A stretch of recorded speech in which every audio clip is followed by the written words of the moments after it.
So, greetings, class, and welcome to the introductory lecture for human sexuality. Before we jump right into chapter one and talk about studying human sexuality, I thought we'd do a little intro to kind of break the ice because I know that this class can be a sensitive topic for people. Um, and sometimes some people are maybe too curious for everybody else's comfort about this class. But I do want you to know right away I am a human being, and though I try to be as academic and professional as possible, we can get some of our giggles out in this class right away. And I thought what a fun way to be to start each chapter would be to read an excerpt from you from one of my favorite books. So this book is called Sexy Origins and Intimate Things by Charles Panati. And let me read you an excerpt here, just to break it in, right? So here's the linguistic origin of the word fuck, which really translates to beat against. So fuck as a word for copulation is at least 1,000 years old and one of the few words that has always been taboo.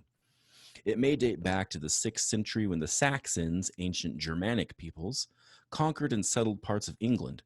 Their short, expressive words, shit, piss, sweat, fuck, were viewed by the French-speaking Normans who conquered England in 1066 as vulgar elements of an inferior language. So within a short time, the Normans had replaced the offensive Saxon words, which were standard English to the Saxons, with their own polite variations: excrement, urine, perspiration, and fornication. We've inherited many examples of polite Norman and impolite Saxon words. Examples include dine versus eat, deceased versus dead, desire versus want. The Saxons may have said fuck as folken, which was an Old English word meaning to beat against, an allusion to the male body beating against the females during intercourse. But folken also meant to beat anything violently. Indeed, we still use fuck in this non-sexual way, as in I'll fuck you over, meaning I'll do serious damage to you, and the expletive fuck you, more an expression of violence than sexual intent. In imagery, the aggressive act of intercourse and language, fuck equals to beat against, sex and violence have always gone hand in hand. Interesting. Now, this chapter goes on to go over, all different types of words associated with intercourse throughout history. So, really cool book. If you're interested, pick that up. And maybe I should have said at the beginning that if you have young children around and you don't want them to hear offensive language, which I'm not going to use a lot of, but also maybe topics that you don't think they're ready for, then don't let them listen to my lectures, right? Because that's what this class is. It's all about human sexuality. So let's get started. I do have a PowerPoint for you, and I'm going to do video lectures like this where I share my PowerPoints with you, and we kind of walk through them, and I'll talk you through them. Now, this one, don't even worry about taking notes on this one, right? This is just to kind of break us all in and get us back into used to listening to video lectures and the topic of human sexuality. So I guess I should start off by saying that there's a kind of a movement right now called sex positivity, and I would include myself a member of the sex positive movement. Like, there's no official like carrying card, but I ascribe to the philosophy. Yeah, it's a social movement. It's a little more of a philosophical movement that promotes and embraces sexuality and sexual expression with emphasis on safe and consensual sex, right? So that's where people get the idea mistaken, because it's only about safe sex, healthy sex, consensual sex. The other types of sex, I am not a proponent of, right? So sex positivity is really an attitude toward human sexuality that regards all consensual sexual activities as fundamentally healthy and pleasurable, encouraging sexual pleasure and experimentation. And the sex positive movement advocates for comprehensive sex education and safe sex as part of its campaign. The movement generally makes no moral distinctions among types of sexual activities regarding these choices of matters as a matter of personal preference, right? All right. So let's get on to human sexuality, the intro. So what I usually do when I have this class in person is we have a big discussion about what is sex, and people kind of walk me through what they think sex is. The first thing people say is, ipsum factum, the real deal. They think of sex involving some type of genital to genital penetration of some sort, which excludes many different types of sex. Um, and excludes people who don't have sex in that way, right? So would say their act is not sex. Seems kind of strange. But you could define any of these pictures here as sexual, but maybe they aren't sex itself. But does sex have to involve like penile vaginal penetration? What if you're not interested in having sex with somebody who has a penis or sex with somebody who has a vagina? Are you guys not having sex? Well, what about anal penetration? What about toys, right? What about oral alone? Right? Are those sex as well? What about just kissing? What if you're just kissing? Is that considered sex? Hmm, maybe we would say it's sexual, but not sex. So it still begs the question, what is sex? I haven't read a definition that really, um, kind of, what to say, includes every aspect of our sexual existence into one definition. If you look it up, you're going to find things about procreation and just the biological end of spreading your genetics. But we all know that for most of the time that we have sex, that is not the goal, right? So, what is sex and where does it come from? And why do we care so much about it? And why are we afraid to talk about it? And why don't we have more knowledge about it, right? And that's what this class is about. So, let's look at some questions, right? This one, I think everybody knows what to say and why to say, but what is the most important sexual organ? Just say it in your head right now. What do you think? Did you say the brain? Then I think you're correct, right? So even animals, though, that don't have nervous systems, they still procreate, but they don't have what we think of as sex, right? You can look at some non-vertebrates. There's some species, I think, of slug and jellyfish, that don't have any type of sexual contact other than through, the chemicals they secrete to procreate. But do we call that sex? Is it important to have a brain? Can you have sex without a brain? Right? Is there part of the brain that is certainly stimulated by sexual activity? Aha. So we will talk about that. But I think what this saying that the brain is the most important sexual organ, it's really saying that, we are a conscious species and sex is a necessary part of life. None of us would be here without it, right? None of us would be here if whoever your parents are didn't have sex and their parents didn't have sex and so on. Not to put that image in your mind in the first class. Um, but what is it about the brain, right? I think it's that we have this consciousness and we're self-conscious. And so that means we have all these feelings, both positive and negative, associated with the act of sex. There's pressure about sex, there's expectations, right? For a lot of people, it's a necessary part of intimacy in their long-term relationships. And for some people, it's just a short-term thing. But if you weren't kind of turned on psychologically, then, it's hard. It's hard to get turned on physiologically, as we'll see when we talk about further chapters on the development and sexual response cycles involved in sex. We'll see how important the brain is and how it can be manipulated in different ways that can affect sexual arousal. Right? Okay. Another question. All right. Why does one couple find a particular sex act to be highly erotic while another couple finds the same act to be disgusting? Right.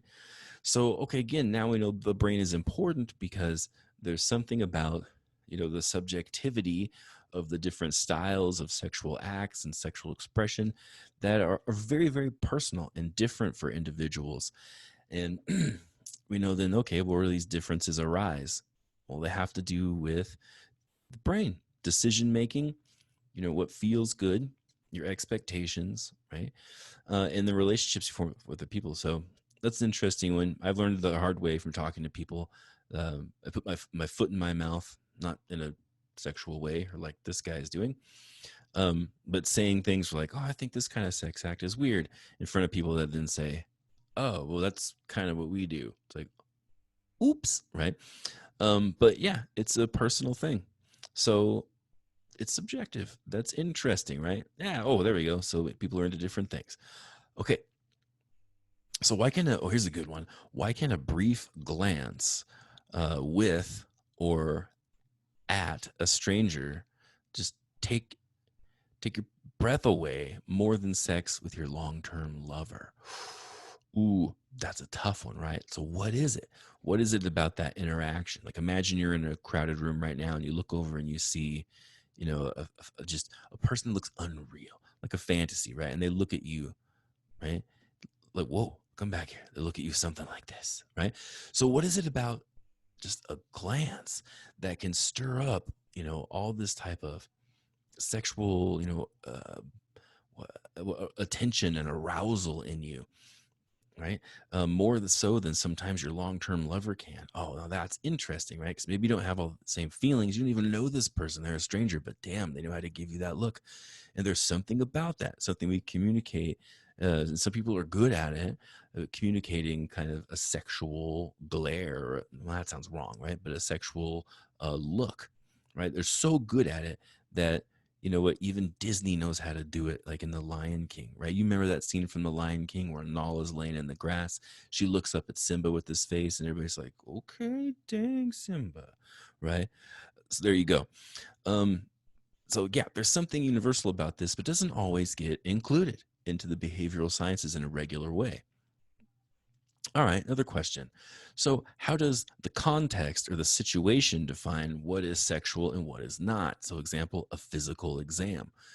I have a yearly physical, and the doctor who checks my testicle for any kind of lumps, signs of testicular cancer, and it's not arousing in any way. Because, like in this context, this is what's supposed to happen. It's just medical. It's like I don't know. It's very, what's the word I want to use? Antiseptic. That's not the word, but right. It's very, very clean. Nothing sexual about it at all. But it's say if in a different context and somebody else were maybe even doing the same exact movements as the check for lumps during my physical, would be totally arousing, right? So context is important too. So the brain, again, right? Important sexual organ, we can compartmentalize. We could say this physical stimulation in this context, okay, that means sexy time, right? But that physical stimulation in a totally different situation, different context, no sexy time, right? So that's interesting too. So there's something about being able to, whether it's unconscious or conscious, to make that decision. The context matters, of course, right? All right. So these are the questions I would ask you in person, or some examples of a situation or a context, that are sexual. But let's move on. So here's another thing. We make associations with inanimate objects that we associate with sex. Some of them maybe for different reasons. Okay, so I did some survey research based on heterosexual men and women and their preferences for the way that the sex they're attracted to dresses. And for straight women, there was a lot of uniform that they were attracted to.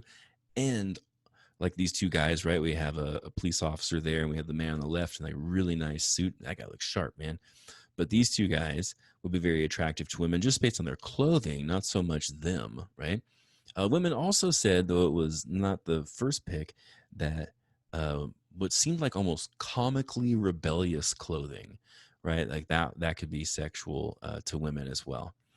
But that one depended a lot more on who wore it. The uniforms, kind of guys that weren't so good looking to straight women, became more good looking just when they put these types of uniforms on. Interesting, right? Okay, now for straight men, we're looking at women. There were, different types of clothing they found sexy. A lot of skin tight clothing, pretty much primarily skin tight clothing, that did it for them, and revealing, skin, showing a cleavage, accentuating the hips and the buttocks, right? So like these women here. Okay. Oh, this one I put this picture of the woman in the middle there in the kind of the gray outfit because a lot of men said they liked the like sexy librarian look. I was like, okay, so I guess there's a sexy you put Google search sexy librarian, all kinds of things come up. But here's one I thought was appropriate for us. Okay, another weird question. We use sexual language to talk about inanimate objects as well. So I asked some of my friends just for the heck of it on a poll on Facebook. I was like, what are the sexiest cars? And here's what they put down, right? We got like a sports car on the top left. We got this muscle car on the top right. We got this old truck on the bottom left and the mystery machine from Scooby-Doo on the bottom right. So anyway, that's what my friends said. And they said they would describe these automobiles as sexy. So what do you think it is that you associate with these automobiles and sexiness? So from a psych perspective, you can answer that different ways. You might say, well, I think it's because there's some Pavlovian, conditioning going on here. The first time I had an orgasm, it was in a car that looked like that one, right? But really the mystery machine, I don't think that pans out. But, maybe that would, especially maybe if you're going through like puberty, maybe that would have something to do with some kind of imprinting, perhaps. I'm not sure. Another way you might explain it is it's who you imagine the person is who drives those cars, and you find that sexy, right? So that's kind of an interesting idea. Because when I look at these, for me personally here, the top left, I don't think of a woman driving that car. Not one I would be attracted to. The top right, that would be pretty hot. Um, I suppose, but I also think that woman might scare me a little. Um, be like too tough for me or something. Bottom left with the truck, that's kind of hot too. A woman was driving that truck. I'd be like, yeah, perhaps, right? Associate her with like hard work, but also making sure her vehicles are maintained and looking good. It's a very like responsible, hardworking type of person. Hmm, interesting. The mystery machine, man, I'm not gonna lie, I just think of Velma, and that is super hot. So, anyway, so we associate, sexual arousal or fantasy, or even just, I guess, sexual expectations onto inanimate objects, which is really, really strange. But we do that. Oh, and of course, music.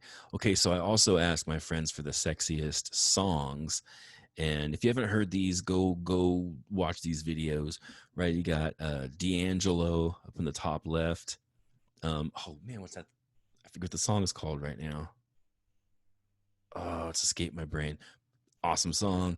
We've got Chris Isaac on the top right. We got Rihanna on the bottom left. Is that Rihanna? Yeah, that's her. And then Trent Reznor on the bottom. Everybody knows that song. I don't find that song sexual, really. It's a strange way. But anyway, these are the four that my friend said. They just hear this song and they're like, oh my God, I'm just turned on thinking of this song. So songs could work like that, of course. In this case, for these four songs, they're very, very like sexual songs. So it makes sense, like the context is there within the song. But you also, of course, you can make associations with music and sex or music and love, right? So think about, someone. Have you ever been in a relationship with someone where you had a song with them? Boom, there you go, right? Or ever had a song that like this is our sexy time song? There you go, right? So what is it that's sexy about that music? Is it just association, or can the song itself kind of capture that like inspiration for sexual arousal? I don't know, right? So defining sex really tough to do, right? Bottom line, it's subjective. What is sexual for you and not for you. Um, that differs a bit. It's individualistic, and that's probably because think about the amazing human consciousness, right? And when you become conscious, if you take a child development class, you start to become self-aware and then self-conscious almost immediately. So that means you start to have like big intrapersonal reflection and emotion. I mean, whether it's accurate or appropriate or not, it's happening, right? And so the same thing with sex. It's the reason why thinking about sex can make you feel excited and anticipation of pleasure. It can bring joy and love, right? Maybe a sense of fun or even spirituality, right? That's because you're a conscious being, and that's the positive side. But then, of course, if you're self-conscious, there's also the negative side, right? So you think about sex, it can also create confusion, especially if you are inexperienced or uneducated, and you can feel insecure and embarrassed about even talking about sex, and that might lead to self-conscious feelings of shame, right? And and guilt, because you have these sexual urges and maybe you feel like you shouldn't because nobody's talking about them, right? That kind of thing. So, I don't know. It depends on your experience, what you bring to the table for your own sexual consciousness and your history. And it's very individual. I'd say it's very personal. But the hard part is, from my point of view, is that we lack the what confidence, the awareness, and the education really to talk about and communicate about sex in a realistic way, right? We try to hide it from our children. It makes us as parents, I'm saying me because I'm a parent, it makes us uneasy when we have to talk to our kids about sex, right? So what do we know? Right? We're afraid to talk about it, we're afraid to teach to our kids, and then what do they know as a result, right? So we all say we wish things, people say they wish things would change. Some people want, we're part of the sex positive movement, want sex to become, you know, given, I would say, in my point of view, given the proper respect it deserves, in all the institutions of our life, starting from an early age. I mean, in an age appropriate way, I think children should be learning about sex, right? It's a weird thing in our culture, sex and death, right? Those two things we don't talk about enough. We don't know what to do. It's all very confusing, right? We think that nature will just take over, right? That kind of thing. And so we remain, for a lot of people, for many years, for some people, their entire lives, stuck in like the negative self-conscious, perception of themselves. So in this class, I want you to think about sex a lot. You don't have to share your thoughts with us if you don't want to. You don't have to post it on discussion boards. I'm not trying to convince you of anything in this course, except for that maybe one thing that, consensual sex is mandatory. But everything else, it's personal. It's up to you. And what I hope you develop in this class is your own personal sexual philosophy. So, like your knowledge, really, your attitudes, um, towards sex and how that works for you, right? For like it says here, for what you want and who you are. And I want you to be able to communicate that. Of course, there's going to be part of the class. You have to write a paper about it. But I'll kind of give you just a real quick like example of what I mean by your own personal sexual philosophy. And I learned this through the course of my life, right? I didn't know this was not always my personal sexual philosophy, but pretty early on, once I was, you know, had a long-term relationship at least, right? So my personal sexual philosophy was that I was only interested in sex, like it only worked for me if it was first consensual and a reciprocated intimacy. So what I mean by that, by intimacy first, is that I want to have sex with a person that I trust, that I can be vulnerable in front of, right? Because having sex can be a vulnerable thing. After all, you're naked, right? You're touching each other. It's something we reserve for very important people. Most people do that. Some people don't, right? And that's a different sexual philosophy. But for me, right, I just wasn't interested in that kind of sex. I only wanted sex that was intimate. So there was a sense of I can be vulnerable in front of this person. I trust them with my vulnerability. And then I wanted that to be reciprocated. So I wanted somebody else who was looking for the same thing. I didn't, if it was somebody who was like, I only want a casual sex with you, I was like, that's not really what I'm into. So, yeah, that's mine. And I would expand on that idea and how I got there. And that's what you guys will do eventually in this class. Okay. So that's just kind of an intro to the class. And now I'll jump into in the next video want you to watch next. That'll be the Studying Human Sexuality chapter. That'll break down for you. I hope you enjoy this, and see you soon. Bye.